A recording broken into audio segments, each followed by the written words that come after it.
تو انہوں نے قبول کر لیا، اللہ کا حکم تھا۔ ابلیس نے نہیں کیا قبول۔ تفصیلات گزر چکی کہ ابلیس کیسے تھا اور کیوں تھا، وہ سب گزر چکی۔ تو جیسے یہ نسل آدم کے پہلے نمائندے تھے، ایسے شیطانی نسل کا پہلا نمائندہ اسے پہلے پیدا کیا گیا تھا۔ اور ابلیس کے لفظ کے معنی ہے مایوس، اس کی رحمت سے یہ اس کا اسم با مثل نام جو کچھ بھی رہا، تو اس نے نہیں کیا۔ اب جب نہیں کیا، بات چیت ہو گئی، اس نے کہا، اور مایوسی سے یہ ہمیں علم نفسیات سے معلوم ہوتا ہے کہ مایوسی جو ہوتی ہے وہ ڈپریشن پیدا کرتی ہے، اور ڈپریشن دو طریقے سے نکلتا ہے، یا تو بالکل کسی سے بات نہیں کرتا، کھو جاتا ہے، کونے میں بیٹھ جاتا ہے، کسی سے ملتا جلتا نہیں انسان، اور یا اس میں ایگریشن پیدا ہوتا ہے، مار دھاڑ، کچھ زیادہ وہ کرنا ہے، جارحانہ انداز پیدا ہوتا ہے۔ یہ دونوں چیزیں ڈپریشن کا نتیجہ ہوتی ہیں الگ الگ لوگ۔ تو اس کے اندر وہ چیز پیدا ہوئی جو ایگریشن تھا، اس مایوسی کی وجہ سے، اور اس نے کیا اس نے اللہ سے کہ یہ جس کی وجہ سے آپ نے میری ذلت ہوئی، میں اسے بھی دکھا دوں گا کہ یہ آپ کی اسکیم پر عمل نہیں کرے گا۔ تو اللہ نے کہا کہ تو نکل جا یہاں سے، مردود ہو کر، ٹھکرایا وہ ہو کر، رد کیا، اور ان سے کہا کہ جاؤ اب جنت میں رہو۔ اب یہ درمیان میں پھر ان سے ہی جوڑا بنایا ان کا، آدم و حوا، ان کو جنت میں بھیجا۔ اور جنت کی تفصیلات بھی میں نے رکھی ہیں کہ جنت کہتے کسے ہیں اصل میں۔ وہ جنت تھی جہاں بھی تھی، لیکن وہ جنت اگر زمین پر جنت کا نمونہ بنانا ہو تو وہ جگہ ہے جہاں نہ بھوک ستائے نہ پیاس ستائے، سب کوئی بھوکا نہ رہے، تو پھر زمین بھی جنت کا نمونہ بنتی، اور دھوپ نہ ستائے، روٹی کپڑا اور مکان، یہ تو قرآن نے وہ دے دی ہیں کہ جنت میں یہ ہوگا۔ اب وہاں کہا کہ جو دل چاہے کرنا، اس شجرے کے پاس مت جانا، بس ایک چیز سے روک دیا گیا تھا۔ بہت میں نے تفصیلات آپ کو دکھائی تھی اور بتائی تھی قرآن کے مختلف موقع پر، جو شجرہ تھا کہ کیا تھا یہ، اور یہ دو ٹیسٹ تھے۔ یہ کیوں بھیجا جنت میں؟ اعلان تو کیا تھا کہ زمین پر بھیجنا ہے، یہ تو اعلان تھا پہلے سے، انی جاعل فی الارض خلیفہ، زمین کے لیے پیدا کیا ہے شروع سے۔ اب کہا جاؤ جنت میں رہو۔ جب اسٹیٹس اونچا ہوتا ہے، کسی کا مقام اونچا ہوتا ہے، تو ڈائریکٹ اپوائنٹمنٹ نہیں ہوتا، پھر ٹریننگ پہلے دی جاتی ہے۔ چپراسی کو تو ڈائریکٹ اپوائنٹمنٹ ہو سکتا ہے، لیبر کو تو سیدھا بھیج سکتے ہیں جاؤ کام کرو، لیکن اس کو میجسٹریٹس کو ڈائریکٹ نہیں بھیج سکتے، وہ چاہے کورٹ کے میجسٹریٹس ہوں چاہے وہ ڈسٹرکٹ میجسٹریٹس جو کہلاتے ہیں، وہ ان کی ٹریننگ ہوگی پہلے۔ تو ابھی ٹریننگ باقی تھی، ایک ہو چکی ٹریننگ، ایک پارٹ ہو چکا، دو اہم ٹریننگ کے حصے تھے وہ۔ ایک یہ تھا کہ تکبر سے اگر معافی مانگ لیتا، نہیں مانگی اس نے تو اسے نکال دیا گیا۔ تکبر کی معافی نہیں ہوگی، اگر کبریائی آئی اور پھر اس کے اوپر ڈٹا رہا تھا۔ یہ ایک ٹریننگ کا پارٹ تھا جو وہاں ہو گئی۔ دو بہت اہم چیزیں تھیں جن کی ٹریننگ تھی وہاں، اور یہ دوسرا حصہ تھا جس کے لے کہا جاؤ وہاں رہو جاؤ۔ ایک شجرے سے روک دیا۔ یہ شجرہ کیا تھا؟ میں نے آپ کو بتایا تھا کہ قرآن نے کہا فلما ذاق الشجرۃ، پھر انہوں نے ذائقہ لے لیا اس شجرے کا۔ پیڑ کا تو ذائقہ نہیں ہوتا، کہیں پیڑ کے پھل کا ذکر نہیں ہے۔ قرآن نے کہا غور کرو، سمجھو، اور تھی ضرورت سمجھنے کی، اور عیسائیوں نے سمجھ لیا اور ہندوؤں نے سمجھ لیا۔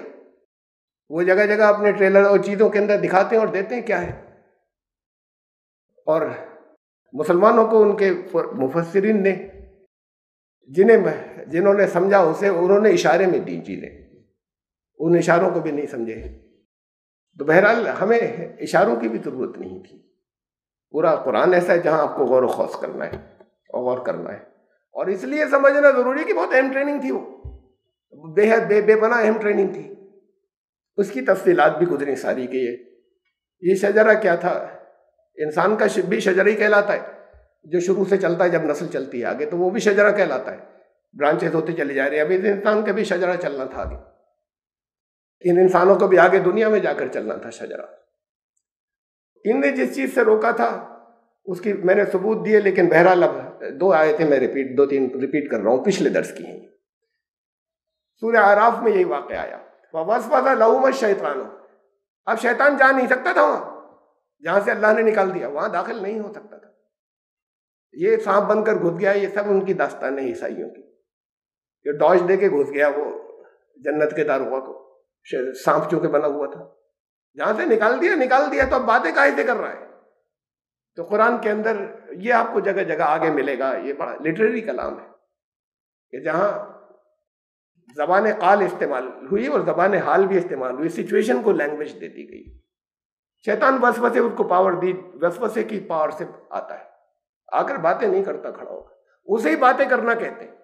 شیطان یہ کہہ رہا ہے میرے ذہن میں جو خیالات آ رہے ہیں میں نے اس کا کیا جواب دیا وہ میرا جواب ہے، اس کو لینگویج دے دی جاتی ہے. یہ لٹریری، یہ ادب کی ایک بہت اونچا مقام ہے ایک ادبی کلام کا.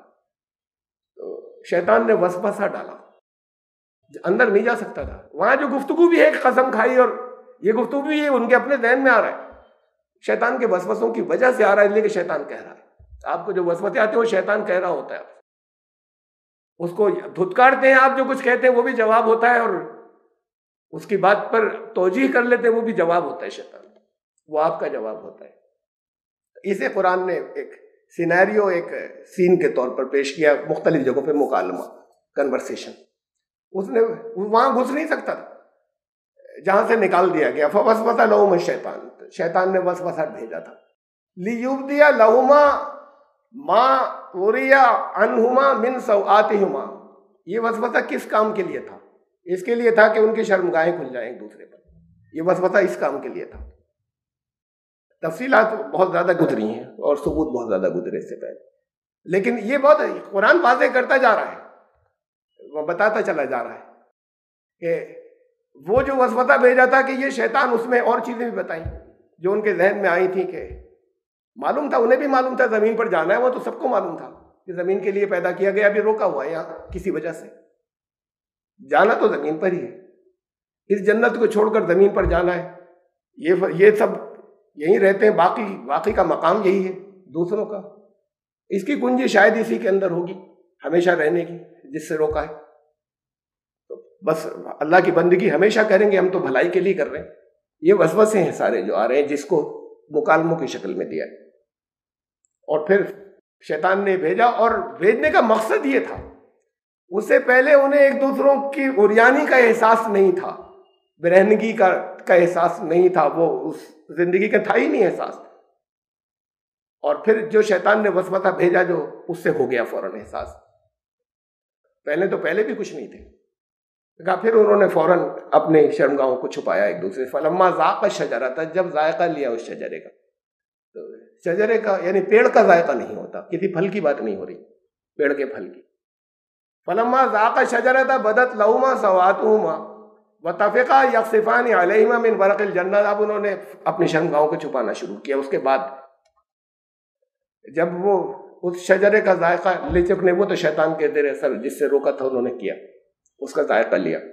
اب اس کے بعد انہیں احساس ہوا یہ پہلی مرتبہ جو پہلے نہیں تھا، اور انہوں نے اپنے آپ کو کور کرنا شروع کیا.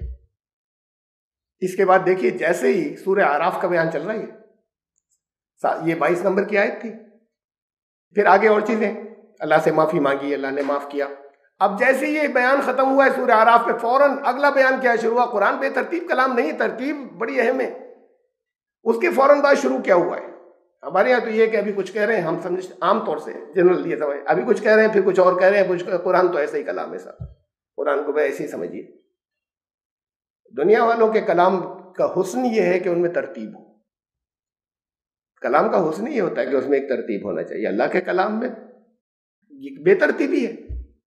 اللہ کے کلام میں آپ کی انٹیلیجنس کے مطابق، اس سے زیادہ نہیں، آپ کی انٹیلیجنس کے مطابق فل ان دی بلینکس ہیں، خالی جگہ پر کر لو. خود تم ہو اتنے انٹیلیجنس پر کر لو گے، اس واقعے کو اس سے جوڑ لو. یہاں سے بے ترتیب کچھ نہیں ہے، اس لیے کہ بہت کم الفاظ میں سب کچھ کہنا ہے، بہت کچھ کہنا ہے. تو اس میں جتنی آپ کی ذہانت ہے اتنی جگہ جگہ خالی جگہ چھوڑ دی ہیں، وہ آپ کو پر کرنی ہے. یہ نہیں سمجھنا کہ یہ ابھی تو یہ کہہ رہے تھے اب یہ کہنے لگے، وہ درمیان کی آپ پر کر لیجیے. آپ کی ذہانت کے مطابق ہے، کوئی چیز ایسی نہیں ہے جو آپ کی ذہانت سے اوپر کی دی ہے اللہ نے، انسان کی ذہانت سے اوپر.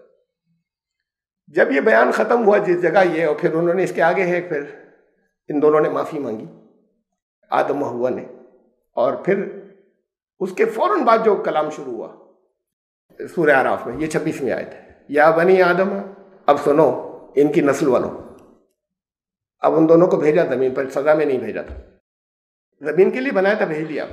اب سنو، قد انزلنا علیکم لباسا، اللہ نے لے بھائی پہلا حکم ہے، وہاں سے اترنے کے بعد کہا کہ اتارنے کے، اب دیکھو تمہارے لیے لباس نازل کیا ہے، ہم نے تمہارے لیے لباس نازل کیا، یواری سواتکم وریشا، اچھا بھی لگے گا، رنگ برنگے سب، اور تمہاری شرمگاہوں کو چھپائے گا.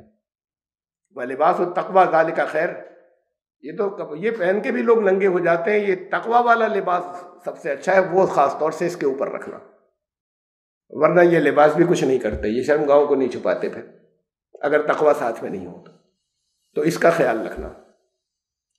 تو یہ اس کے بعد پھر اور آگے چلیے 27ویں آیت، 26ویں تھی 27ویں، یا بنی آدم، اے بنی آدم، لا یفتننکم الشیطان، دیکھو شیطان کا فتنہ اب تمہارے اوپر کام نہیں کر جائے، کما اخرج ابویکم من الجنت، جنت سے نکلوایا تھا نا تمہارے والدین کو، تمہارے جو پہلے ماں باپ تھے ان کو کیسے نکلوایا تھا، ینزع عنہما لباسہما، ان کے لباس اتروا دیے تھے، لیریہما سوآتہما، کہ وہ ان کو احساس ہو جائے ایک دوسرے کی شرمگاہوں کا، تاکہ وہ ان کے ایک دوسرے کے سامنے کھل جائیں، نظر آنے لگے ان کو. یہ کیا تھا شیطان نے وہاں پر، تمہارے بھی لباس اتر نہیں جائیں، تم بھی جنت سے محروم ہو جاؤ گے. یہ اس کے فوراً بعد، اس ترتیب میں چل رہی بات، اس کے فوراً بعد اس صورت، یہ قصہ آدم و حوا کے بعد سورہ اعراف کے اندر تفصیلات کے اندر.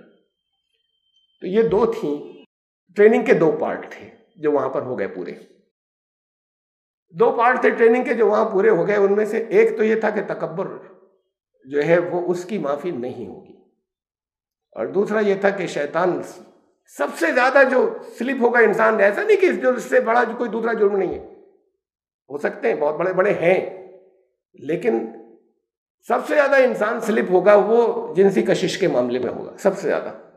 دیکھو یہ تجربہ وہاں پر اسی کا ایکسپیرینس کرا، یہ تجربہ وہاں کرا دیا کہ کہہ دیا تھا پہلے سے، خیال رکھنا اس سے تمہیں روکا ہوا ہے یہاں، اور نہیں رک سکے شیطان کے بہکاوے میں. خود توجیحات ان کے ذہن کے اندر شیطان کے وسوسے کی وجہ سے آئیں. اور فَأَضَلَّهُمَا الشَّيْطَانُ عَنْهَا، یہ دو تھے بڑے تجربے. اس کے بعد زمین پر بھیجا ہے، سب سے زیادہ سب چیزوں کی پابندی کر لیتا ہے، اور پھر یہاں پر سب سے زیادہ سلپ ہو جاتا ہے، سب سے زیادہ اس کو، تو اس کا تجربہ کرایا اس کا یہاں دنیا میں بھیجنے سے پہلے. فَأَضَلَّهُمَا الشَّيْطَانُ عَنْهَا. اب ہم مین صورت میں چل رہے ہیں آگے.